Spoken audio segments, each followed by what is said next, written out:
Okay, so I work for BT. I work in our research part, looking at smart cities. I've just got a couple of slides to perhaps give some other examples about where we've been looking at data, collecting data, but actually how we use it might spark a few ideas. So, sort of picking up something that Lucy said, in order to create a smarter world, you need data. The way that we're looking at some of these things in BT is we're trying to create a digital model, happen to be focusing on cities, but it applies to any sector. Key bit is we believe information is an asset, and if it's an asset, it's got an owner, it needs to be looked after, it needs to be created, you can perhaps buy or sell it. And with that extra information, more informed people, better informed machines, hopefully make better decisions. We've got experience from a couple of cities, Milton Keynes, the MK Smart project. That's one of the largest smart city collaborations in the UK. We're a prime ICT provider into that.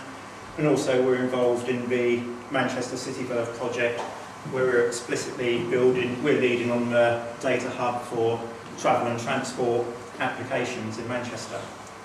So I'm just going to quickly run through 4 examples of stuff we've done to hopefully spark a few ideas. First one is smart parking.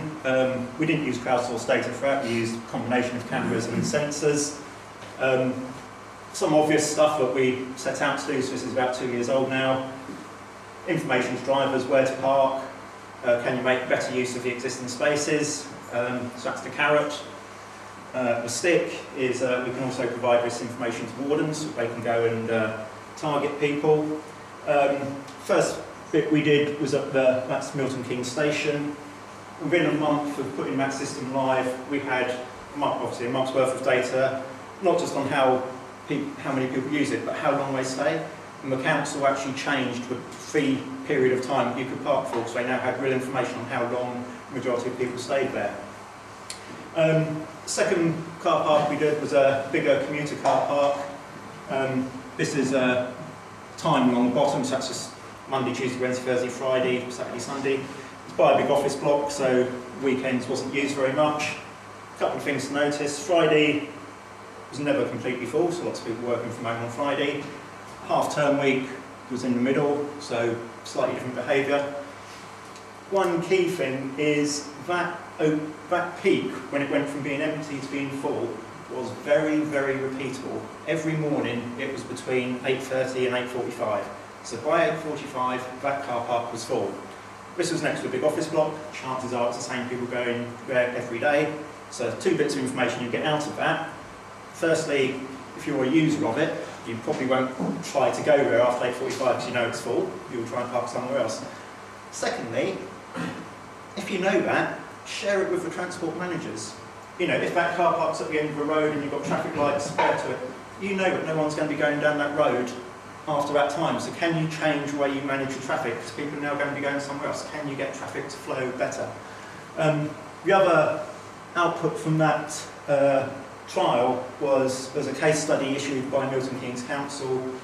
They're predicting with the growth of Milton Keynes, they need to build more car parking spaces. If they can make better use of the existing spaces, a lot of the car park is just off-road on Milton Keynes, they think they can probably save £105 million if they can make better use of existing spaces. That's looking at not having to build 7,000 spaces at 15 grand a space. The cost to do that, to get all that information, to censor up about 20,000 spaces, is probably £45 million. So the business case looking at is, do you spend £45 million on ICT to prevent up to £105 million on capital investment in car parks, just by better use of what you've got? So that was one. The second one was the same cameras that we use for car parking. If we put them on the road, we can just measure traffic density, so we're looking at average speeds and number of vehicles per minute. And we also put up some air quality sensors at the same location. So the original aim was, can we compare traffic against air quality? Council was interested in air quality. So this is traffic busyness. I think that's a week's worth of data. I think it's probably 2 weeks ago when I created the slide. Monday, Tuesday you see the peaks in traffic. That's air quality. The nitrogen oxide, which is produced by burning fossil fuels. very, very strong correlation between the amount of traffic on the road and the air quality. So we sort of set out what we wanted to prove, and then the council threw a real curveball at us, because we trialled this in Suffolk, and they went to us and said, so you've got real-time data on the cars on the road. Can we control the street lights based on the number of cars? So in Suffolk, Suffolk's very rural, it's where I live, 60% of the electricity bill for Suffolk is just street lighting. So on the A143, road just outside Bury St Edmunds, we put up one of these, put up a camera, measuring the traffic, and between 10 PM and 6 AM we're now controlling the street lights in real time based on the number of cars on the road. If it's less than 2 cars a minute, we dim it down to 64%. We don't turn it off, we just dim it. And when we're back above 2 cars per minute, we bring it back up. We are saving about 30% off the electricity bill just by dimming the lights in real time based on the traffic. Not something we started, we never planned to go there, but once you've got that data, can you then use that data for other reasons in the council? We didn't expect to do that at all, but that's what the council then told us was the business case for them. Another one, we put sensors in the recycling bins around Milton Keynes. Standard stuff, I'm sure you've all seen this, just measuring the fullness. We thought the business case, again, was on scheduling vehicles going round. There's only 80 recycling bins in Milton Keynes, so business case didn't really work. However, they do get a lot of issues on fly tipping, and cleaning up fly tipping costs more than emptying the bins. So they're interested in, is there a business case around preventing fly tipping? So actually not emptying it when it's 100% full, but perhaps emptying it when it's 75% full, and stop people dumping things at the side. So again, data, but the business case, or the use of it, might not be where we originally set out. And I think I've just got one more example. So this is trying to bring different data sources together to change people's behaviour. Because in our data, we've built data hubs for the cities, and we put all the data in there, so any application can access any data subject to appropriate security. So first thing we did, so this is a project with Anglian Water, again in Milton Keynes. As the city grows, there's no extra water, so we're looking at can they modify people's behaviour on how they use water. So we deployed soil moisture sensors into people's gardens, just picked up how damp is the soil, for the gardeners, and then we combined that with local weather forecasts. So we took a 3-day weather forecast, put it together in an application, and how wet is your garden?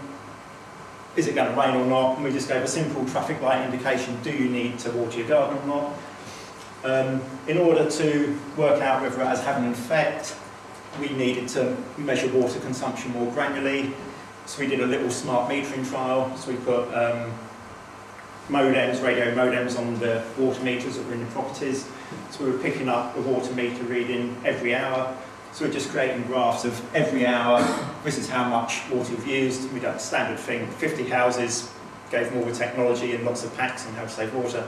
50 houses didn't do anything, and we're just comparing the water usage. So can we nudge people's behaviour just by providing them more data and putting different data sources together? Adrian's nodding at me, so I'm out of time.